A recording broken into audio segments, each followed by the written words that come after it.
ఈనాడు పత్రికలోనే వచ్చింది ఇది.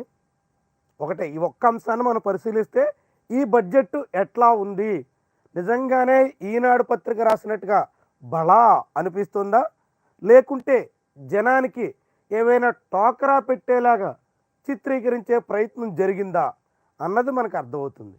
సో కాబట్టి కేవలం ఈ ఒక్క అంశాన్ని మాత్రమే మనం పరిశీలించి బడ్జెట్కి సంబంధించి పరిమితం అవుదాం. ఇందులో విద్యకు వందనం, వందనం విద్యకు అంటే విద్యారంగానికి మంత్రి నారా లోకేష్ ప్రాతినిధ్యం వహిస్తున్నటువంటి శాఖకి వందనం. విద్యారంగానికి భారీగా బడ్జెట్లో కేటాయింపులు జరిగాయి. గత ఏడాదితో పోలిస్తే 2076 కోట్ల రూపాయలు పెంచారు. బాగుంది కదా, 2076 కోట్ల రూపాయలు పెంచారంటే భారీగానే విద్యారంగానికి కేటాయింపులు చేశారు అని అనిపిస్తుంది. వాస్తవానికి పెంపుదల కూడా వాస్తవం, ఈ నెంబర్ కూడా నిజం, నెంబర్ నిజం, పెంపుదల వాస్తవం. కానీ ఇందులో ఉన్న మతలబ్ ఏంటి? ఈనాడు నెంబర్ని పెంచినటువంటి మాటని మాత్రమే ప్రస్తావించింది. కానీ అసలు కిటికీ ఏంటంటే ఇక్కడ ఆంధ్రప్రదేశ్ ప్రభుత్వ బడ్జెట్ 2,96,000 కోట్ల నుంచి 3,22,000 కోట్లకు పెరిగింది. 2,96,000 కోట్లు ఉన్నప్పుడు విద్యారంగానికి కేటాయించింది ఎంత? 3,22,000 కోట్లు ఉన్నప్పుడు విద్యారంగానికి కేటాయించిన ఎంత? ఈ పర్సంటేజ్ లెక్కలు చూస్తే విద్యారంగానికి కాసింత కోత పెట్టినట్టుగానే చాలా స్పష్టంగా మనకు అర్థమవుద్ది. పోనీ అదేదో ఒకటి చాలా తక్కువ పర్సంటేజ్లో అటు ఇటు మారింది అని అనుకుందాం. కానీ ఇక్కడ ఇంకోటి ఏంటంటే విద్యారంగానికి 2,076 కోట్లు కేటాయించారు. తల్లికి వందనం పథకానికి 9,407 కోట్లు కేటాయించినట్టు చెప్పారు.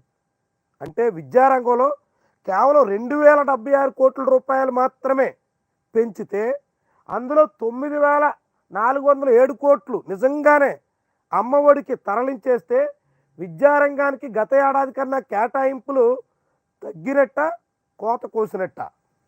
ఎందుకంటే గత ఏడాది తల్లికి వందనం లేదు, అమ్మఒడి లేదు. ఆ ప్రభుత్వం మారిన తర్వాత ప్రతి ఏడాది కూడా తల్లికి వందనం అమలు చేస్తామని చెప్పినటువంటి చంద్రబాబు ప్రభుత్వం తొలి ఏడాది ఎగనామం పెట్టేసింది. ఓకే, ఎగనామం పెట్టిందే అనుకుందాం. మరి విద్యారంగానికి 9,407 కోట్లు ఇక్కడ పెంచితే ఇక్కడ మొత్తం బడ్జెట్లో కనీసంగా 10,000 కోట్లు పెంచాలి కదా. 2,000 కోట్లు మాత్రమే పెంచి విద్యారంగానికి వందనం, విద్యారంగానికి 2,407 కోట్ల రూపాయలు పెరుగుదల అని ఇక్కడ రాసుకుని ఆ పెరుగుదలలో 9,407 కోట్ల రూపాయలు తల్లికి వందనానికి బదలాయించేస్తే ఇక విద్యారంగానికి నిజంగా విద్యారంగంలో అది ప్రాథమిక విద్యారంగానికి సంబంధించి బడులు బాగు చేయడానికి, బడులు ఇతర సదుపాయాలు కల్పించడానికి, బడుల్లో పిల్లలకు సదుపాయాలు ఇవ్వడానికి, వీటన్నిటికీ ఎక్కడ పెంచినట్టు, ఏం పెరిగినట్టు, పైగా తగ్గినట్టు? మరి ఇంకెందుకు అసలు విషయాన్ని, అసలు వాస్తవాన్ని, విద్యారంగానికి కేటాయింపులు తగ్గినటువంటి నిజాన్ని మసిపూసి మారేడుకాయ చేస్తున్నారు. ఇది విద్యారంగంలో ఖర్చు చేయడానికి కాదు. ఈ నిధులు విద్యార్థులను స్కూలుకు పంపినందుకు తల్లిదండ్రులకి, తల్లుల ఖాతాలోకి జమ అవుతాయి. తల్లికి వందనం అది విద్యారంగానికి కాదు, స్కూళ్ళు బాగు చేయడానికి కాదు, స్కూళ్ళలో సదుపాయాలు మెరుగుదలకు కాదు, అదనపు భవనాల నిర్మాణానికి కాదు. దేనికంటే స్కూలుకు పంపినందుకు పిల్లలకి తాయిలాల కింద ఆ తల్లిదండ్రులకి ముఖ్యంగా తల్లి ఖాతాలో ఈ నిధులు జమ అవుతాయి.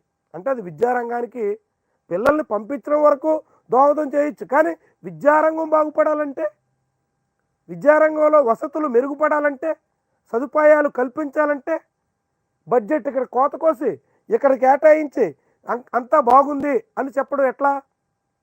మరొక ముఖ్యమైనటువంటి అంశం ఏంటంటే తల్లికి వందనానికి ప్రతి విద్యార్థికి, ప్రతి తల్లికి ఎంతమంది పిల్లలుంటే అంతమందికి తల్లికి వందనం ఇస్తామన్నారు.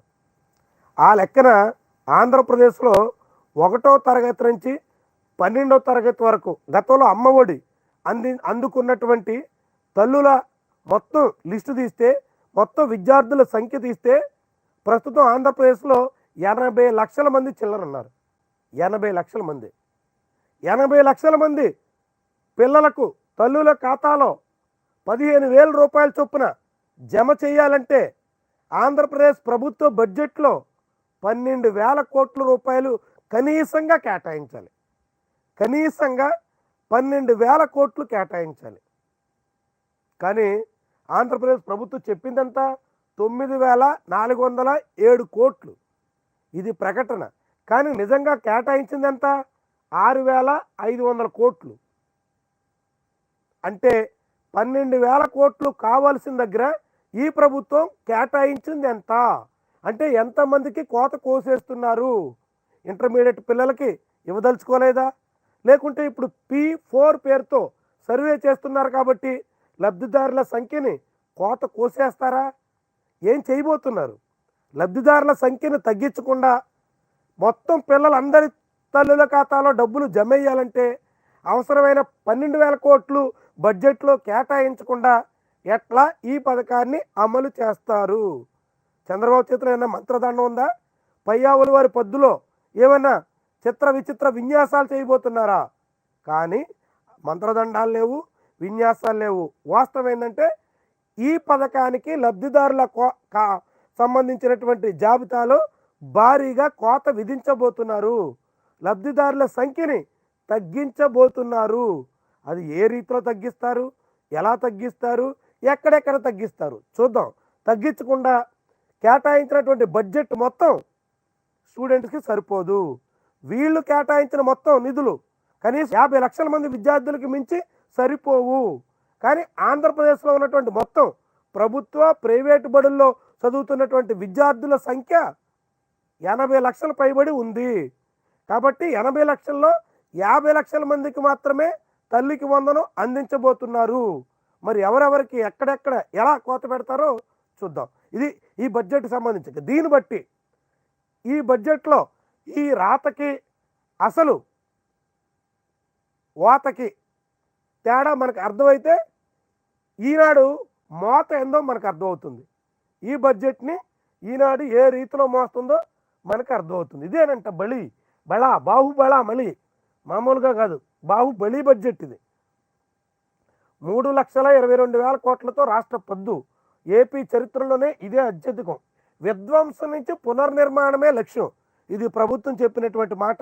దాన్ని ఈనాడు వల్లించింది.